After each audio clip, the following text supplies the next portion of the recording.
Good morning all. मी doctor Neha Jadhav. माझा experience मी आता सांगत नाही, माझा एक्सपिरियन्स नंतर कधीतरी. आता आपण मुलांच्यासाठी आपण इथं भेटलोय, आपण इथं जमलोय. आजचा टॉपिक आहे चिल्ड्रन्स हेल्थ.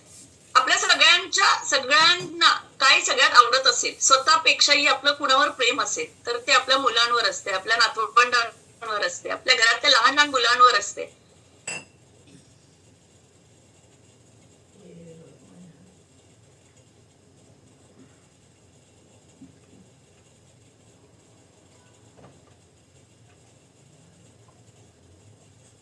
आताची मुलं ही पुढचा आपल्याला समाज घडवणार आहेत. त्याच्यामुळे ती आताच जर सुदृढ असतील, हेल्दी असतील, हॅप्पी असतील तर पुढचा समाज हा हेल्दी होणार आहे, हॅप्पी होणार आहे आणि क्रिएटिव्ह, प्रोडक्टिव्ह होणार आहे. तर आताची हेल्थ असेल मुलांची तरच ती पुढे जाऊन त्यांना त्यांच्या करिअरमध्ये हेल्प करणार आहे. पुढचा समाज, हेल्दी समाज घडवण्यात हेल्प करणार आहे. आता इथे कॉलवर सगळ्या आज्या, आया, मावश्या सगळ्यांचा एक मोठा प्रॉब्लेम असतोय की माझं मूल नीट खात नाही, नीट जेवत नाही, त्याच्या मागे मागे फिरायला लागते ताट जेवणाचं घेऊन. पोटभर खात नाही, घरचं जेवण नकोच असते, सगळं बाहेरच पाहिजे असते. आणि जरी खाल्लं, काही खाल्लं तरी त्याची वाढ होत नाही, नीट वाढ होत नाही, अभ्यासात लक्ष नाही, सारखी आजारी पडतात, कोणतेही बाहेरचा गेम खेळत नाहीत, मैदानी खेळ खेळत नाहीत. आणि जरी खेळायला गेली थोडा वेळ तरी धापळतात, दमतात, हातपाय दुखतात, एक ना दोन अशा इतक्या तक्रारी आहेत आपल्या मुलांच्या बद्दल आपल्या की काय विचारू नका. आणि आणि काय करतोय आपण, घरचं खात नाही. आता ही आपली चुकी आहे, आयांची आणि आजी आणि मावशांची चुकी आहे.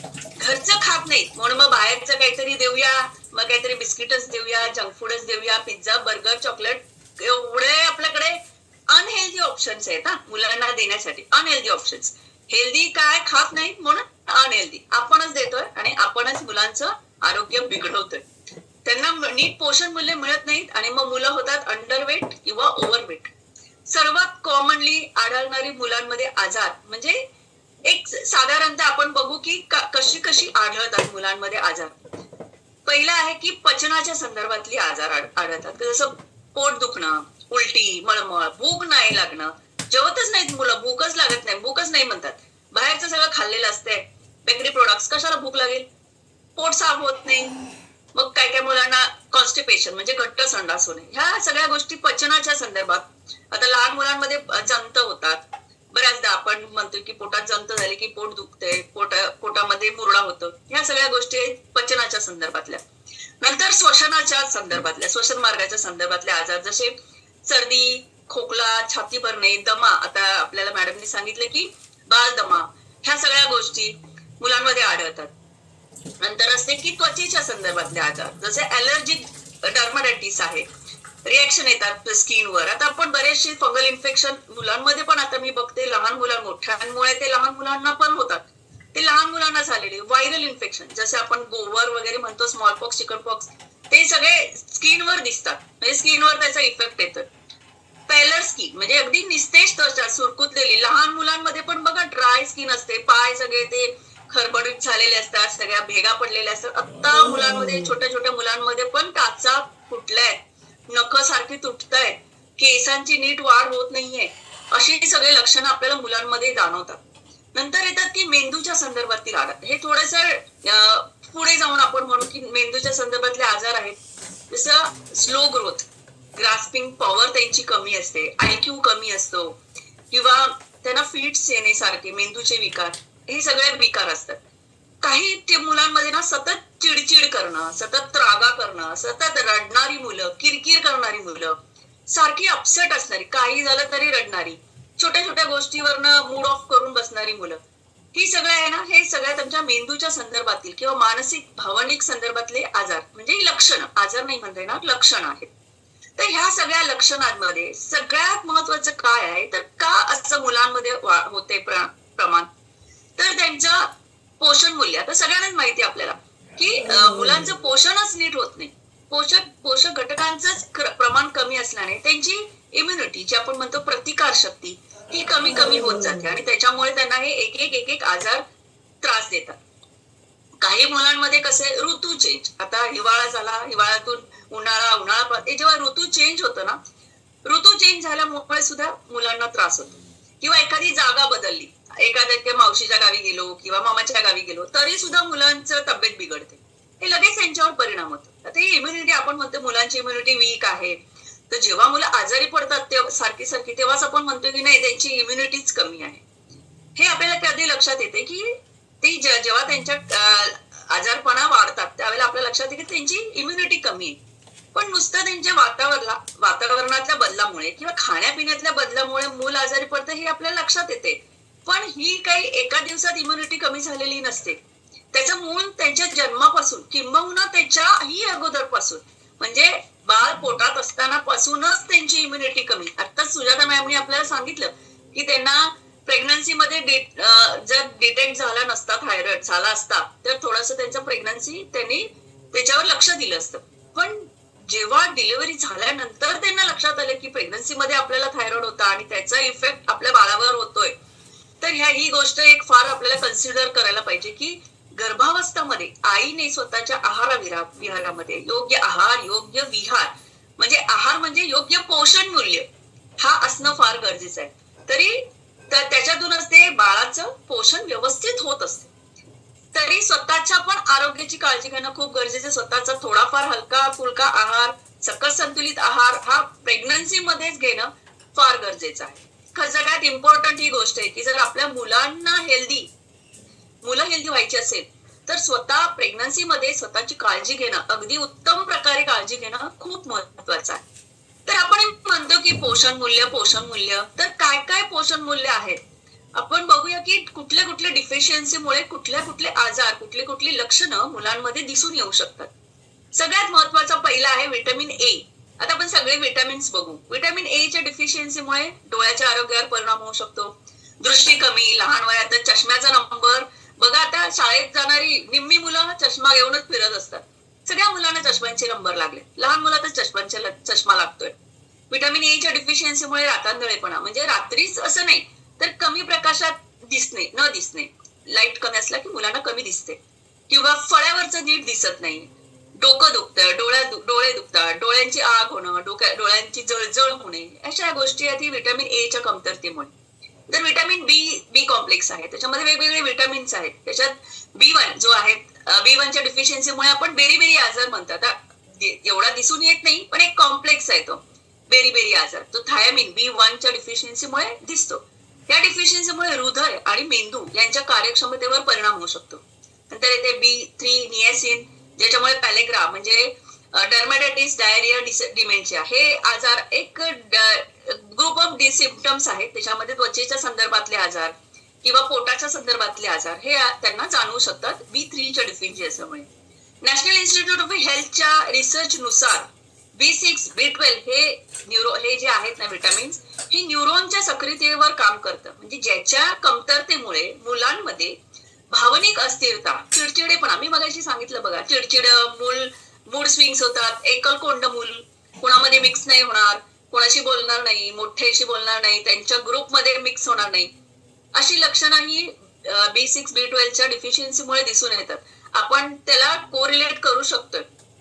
नंतर येते व्हिटॅमिन सी च्या कमतरतेमुळे दातांची वाढ न होणे, दातातून सारखं रक्त येणे, सहजरित्या जखम होणे, अगदी लहान जरी जखम झाली की सारखं त्याच्यात रक्तस्राव होणे, ती जखम लवकर न भरणे, अशक्तपणा, यालाच आपण स्कर्वी हा आजार म्हणतो की जे व्हिटॅमिन सी च्या डिफिशियन्सीमुळे जाणवतात. नंतर येते व्हिटॅमिन डी.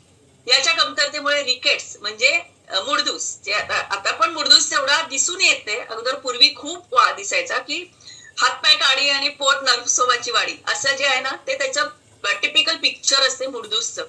त्याच्यात कसं आहे, ती पूर्ण हाडं ठिसूळ झालेली असतात, हाडांची नीट वाढ होत नाही, त्याच्यामुळे सहजरित्या त्यांची हाडं फ्रॅक्चर होऊ शकतात. टीच्या कमतरतेमुळे बघा सतत मूल हातपाय दुखते.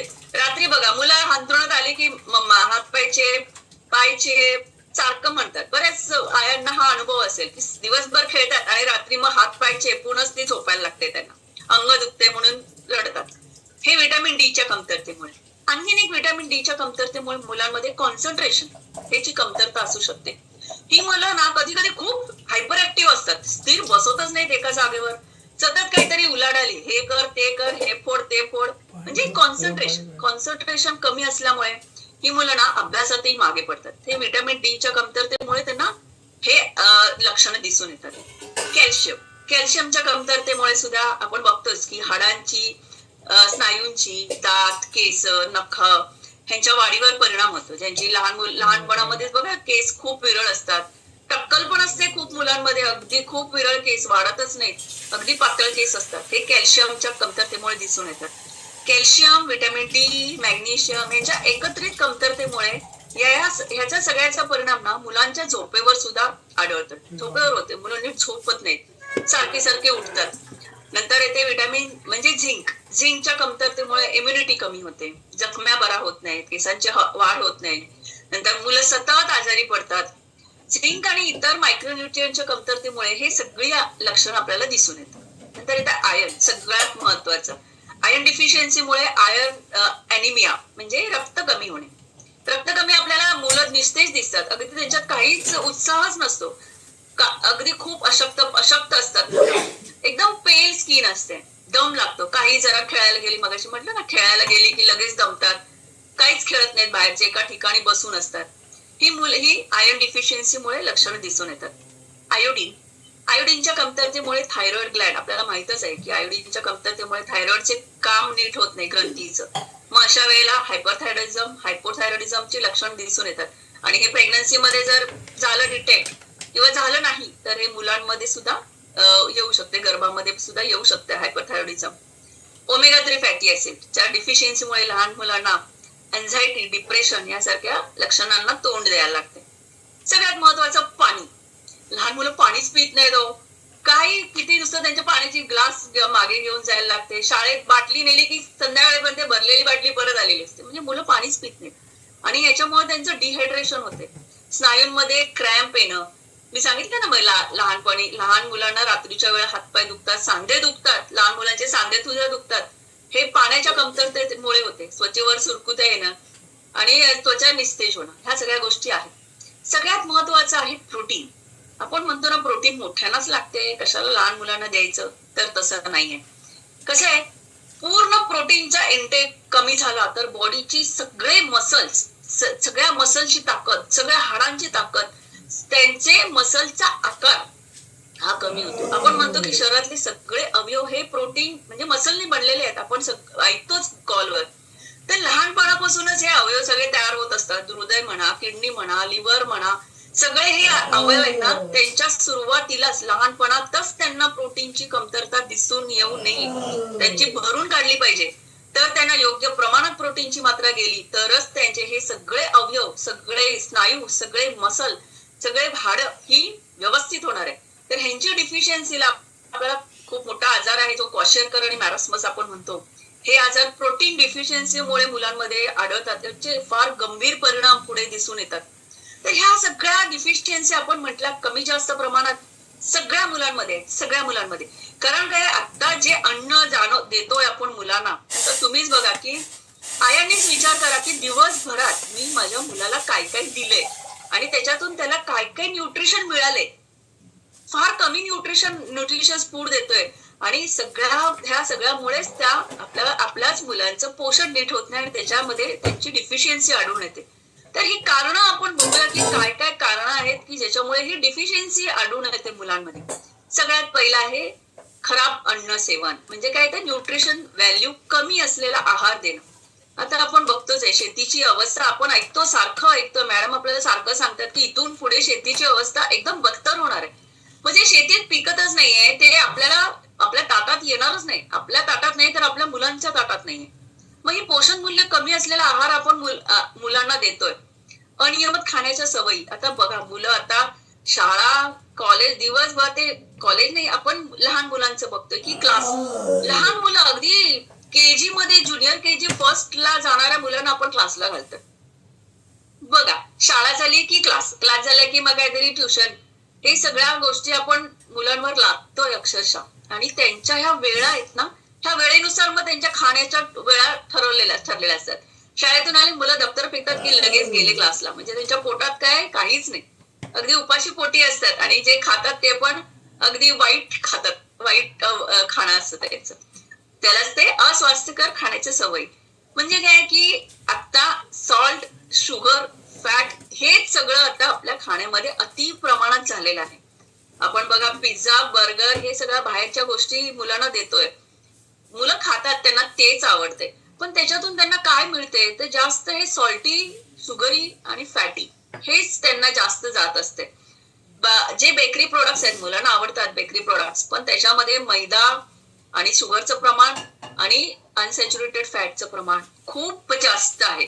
ह्या सवयी मुलांना आपणच लावतोय, त्यामुळे ह्याच्यामुळे त्यांचं आरोग्य बिघडत असते. नंतर ते वारंवार होणारे आजारपण. आता मुळातच त्यांची इम्युनिटी कमी असली ना की सतत आजारी पडत राहतात मुलं, आणि परत परत परत परत अँटीबायोटिकचा अतिवापर, आणि त्याच्यामुळे सुद्धा न्यूट्रिशन डिफिशियन्सी मुलांना होते. नंतर शारीरिक हालचाली आणि व्यायाम ह्याचा अभाव हा तर सगळ्यात महत्वाचा आहे आता. नाही तर म्हटलं शाळा आणि क्लासेस आणि हे सगळं त्याच्यामध्ये त्यांना मुलांना खेळायलाच वेळ मिळत नाही, आणि बाहेर मुलं खेळायला जातच नाहीत. घरात आली त्यांना वेळ मिळाला की मोबाईल किंवा टीव्ही, ह्याच्याशिवाय त्यांना दुसरा खेळच नसतो. मोबाईलवरच खेळत असतात. सगळं आम्ही खेळतो ना मोबाईलवर, कॅरम मोबाईलवर, चेस मोबाईलवर, क्रिकेट नाही. मुलांना बाहेरचं खेळणं पण गरजेचंच आहे. आता एक पालक म्हणून आपण काय काय केलं पाहिजे हे सगळ्यात महत्वाचं आहे की पालक म्हणून आपण काय केलं पाहिजे. 5 वर्षापर्यंत मुलांचा मेंदू पूर्ण तयार होतोय, आणि 6 महिन्यापासून 12 वर्षापर्यंत मुला मुलींचा पूर्ण शारीरिक बौद्धिक विकास होत असते. मुलांच्या आहारामध्ये रोजच्या रोज हे जे मी म्हटलं की A vitamin, A B C, जे काही मी मगाशी सांगितलं, प्रोटीन पासून सगळं, पाण्यापासून ही सगळी जीवनमूल्य त्यांच्या आहारातून त्यांना रोजच्या रोज गेली पाहिजे. रोज त्यांना खायला गेलं पाहिजे. रोज त्यांच्या पोषण मूल्यामध्ये हे जातंय का हे बघणं आपलं काम आहे. हे आपल्या आयांचं काम आहे. अगदी लहानपणापासून जेव्हा त्यांना दातही नसतात तेव्हा त्यांच्या खाण्यामधून मीठ आणि साखर ह्याचं प्रमाण कमीत कमी घेतलं पाहिजे. एका पर्टिक्युलर एज नंतर ना मुलं खाण्यापिण्याच्या बाबतीत आपण त्यांना पर्याय ठेवतोय की भाजीला पर्याय, चला भाज्या खात नाहीयेत, तूप साखर द्या, सॉस द्या, जॅम द्या, मुरांबा द्या, चपाती त्याच्या बरोबर. नाही, आपण हे देऊ नये. चपाती ही भाजी बरोबरच खायची आहे, आणि लोणचं बाकीच्या सगळ्या गोष्टी हे तोंडी लावायला खायचे. हे आपण लहानपणीच त्यांना शिकवलं पाहिजे. दिसेल त्या गोष्टींचे पराठे करत फिरतो आपण. ही भाजी खात नाही, मेथीची कर पराठे, कोबी कर पराठे, मुळा गाजर कर पराठे. तसं नाहीये, तसं नका करू. प्रत्येक भाजीचं टेक्स्चर, त्याची चव, त्याची न्यूट्रिशन व्हॅल्यू ही त्याच्या मूळ स्वरूपातच असते. हे आयांनी स्वतः पहिलं शिकून घेतलं पाहिजे, आणि ते मुलांना समजावून सांगितलं पाहिजे की कोबी बीट ह्याचे पराठे करण्यापेक्षा ना त्याचे कोशिंबीर सॅलड हे जास्त तुला पौष्टिक मूल्य देतील, हे आपण त्यांना सांगितलं पाहिजे. आणि आपणही ते केलं पाहिजे. 2-2.5 वर्षापासूनच मुलांना भाजी भाकरी कोशिंबीर खायची सवय लहानपणापासूनच लावा. लहान मुलं खाणार नाहीत, पण आपण जशी सवय लावेल ना तशी ती मुलं शिकत असतात. लहानपणापासून त्यांना कार्बोहायड्रेट काय आहे, प्रोटीन काय आहे, विटामिन काय आहे, फॅट काय आहे, फायबर काय आहे, ह्या शाळेतून त्यांना शिकवलं जातच. पण आपण त्या वस्तू, ते भाज्या बघून त्याच्यात त्यांना समजेल अशा भाषेत छोट्या छोट्या छोट्या छोट्या ह्याच्यामध्ये उदाहरणं देऊन त्यांना समजेल असं सांगितलं ना तर ते ऐकतात. मी सांगते म्हणून, मी सांगते ना तुला हे खायलाच पाहिजे, मी सांगते ना तुला हे केलंच पाहिजे, हे नाही. हा हट्ट नको. तू भाज्या खाल्ल्यास, तू सॅलड खाल्लास तर तू एकदम हुशार होशील, मोठेपणी कसा स्ट्रॉंग होशील, हे आपण लहान मुलांना समजावून सांगितलं ना मुलं ऐकतात. आणि आपण जेवढी जबरदस्ती करू ना तेवढं मुलं ऐकत नाहीत. हे माझा पण अनुभव आहे. तर आपण ही सवय लागली पाहिजे. हे खाल्ल्याशिवाय म्हणजे न्यूट्रिशन खाल्ल्याशिवाय तुला आवडीचा खाऊ मिळणार नाही, हे आपण आपल्या ह्या गोष्टीवर ठाम राहिलं पाहिजे. आता आपल्या खाण्यापिण्याच्या बाबतीत बघा, आजी आया बाबा आजोबा यांचं थोडस कटर राहिलं पाहिजे. त्यांनी त्यांनी सवय लावली पाहिजे की तू पहिला हे न्यूट्रिशस खा आणि मग तुला बाकीचं मिळेल. हा, म्हणजे आपण देतो ना पिझ्झा बर्गर वगैरे मुलांना, वाईट आहे खाणं, मुलांना हवंच असते, पण अगोदर घरचं खायचंय आणि मग ते तुला न्यूट्रिशन फूड खाल्ल्याशिवाय मग तुला बाहेरचं मिळेल. हे आपण ह्या गोष्टीवर आपल्याला ठामपणे राहिलं पाहिजे. तुझे आरोग्य, तुझी तब्येत कशी बिघडणार आहे हे खाऊन, हे आपण त्याला सोप्या भाषेत सांगता आलं पाहिजे आपल्याला. आणि कधी कधी ठामपणे नाही म्हणणं ही खूप गरजेचं आहे. आपल्याला बघा, आयुष्यात आपल्याला जे पाहिजे ते मिळतंच असं नाहीये. त्याच्यामुळे फूड मधून आपल्याला हे आपण त्यांना लाईफ लेसन दिला पाहिजे की तुला जे हवंय ते प्रत्येक वेळेला तुला मिळेलच असं नाहीये. हा एक लाईफ लेसन आहे, हे आपल्याला त्याला दिलं पाहिजे. जसं आपण मोठ्यांचा आदर करायला मुलांना शिकवतो, तसं त्या अन्नाचा सुद्धा आदर करायला मुलांना शिकवलं पाहिजे. अन्न वाया न घालवणं वगैरे हे सगळ्या गोष्टी केल्या पाहिजे.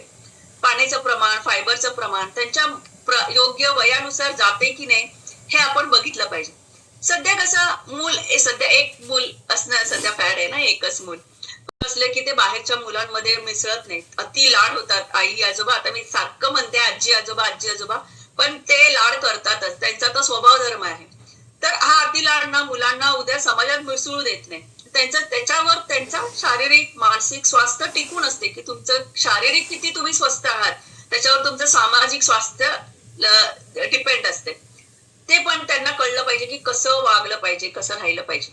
घरात राहून टीव्ही मोबाईल बघण्यापेक्षा तुम्ही काहीतरी बाहेरचा त्याला खेळ शिकवला पाहिजे किंवा त्यांना त्याच्यात प्रोत्साहन केलं पाहिजे की शिका. त्याच्यातूनच त्यांचा लठ्ठपणा आहे की एकलकोंडेपणा आहे, ह्या गोष्टी आहेत ना, हे हळूहळू कमी केलं होत जातं. त्यांचा कुठला तरी एक शारीरिक व्यायाम त्यांना दिलाच पाहिजे, एक ऍक्टिव्हिटी त्यांना दिलीच पाहिजे. आजारपणात बघा मुलं काही खात नाहीत, त्यांची पचनशक्तीच कमी झालेली असते. मग आपण काय करतोय की अशा वेळेला की काहीच खात नाही, मग ते दूध बिस्किट काला करून दे किंवा मॅगीच दे, काहीतरी बाहेरचं ऑर्डर करून दे असं देतो आणि मग त्याची तशीच सवय लागते त्यांना. सगळ्यात महत्वाचं गॅप काय आहे तर मुलं ना ही अनुकरण प्रिय असतात. घरातली मोठी जे करतात ना तेच मुलं करत असतात, तेच लहान मुलं करत असतात. म्हणून सगळ्या ह्या ज्या मी सवयी सांगितल्या त्या अगोदर स्वतःला लावून घेतल्या पाहिजे. स्वतः सकस संतुलित आहार आपण घेतला पाहिजे. आयांनी स्वतः आपल्या किचन मध्ये न्यूट्रिशन ठेवलं पाहिजे, ज्यामुळे जर तुम्ही स्वतः घेतलं तरच ती लहान मुलं घेणार आहेत. स्वतः बाहेरचं खाणं, बेकरी प्रोडक्ट्स, जंक फूड खाल्लं नाही पाहिजे तर मुलं सुद्धा खाणार नाही. सकाळचा योगा, वर्कआउट हे स्वतः, आता बघा आपली शतयशी फॅमिलीमध्ये योगा वर्कआउट ह्या बॅचेस आहेत, डेली आहेत. जेव्हा आई बाबा आजी आजोबा वर्कआउट करतायत, योगा करतायत, हे जेव्हा मुलं बघतात तेव्हा आपोआपच ती तिथे येऊन बसते. तिथे बघतात की मुलं आजी आजोबा काय करतायत, आपली आई काय करतायत, अनुकरण करतात मुलं आणि ते सुद्धा त्याच्यात इंटरेस्ट घ्यायला लागतात. प्राणायाम बॅच मध्ये आता मुलं काय प्राणायाम करू शकणार नाही, पण मुलं बघतात की मुलं आई काय करते, आपली आजी काय करते, हे बघून शिकतात.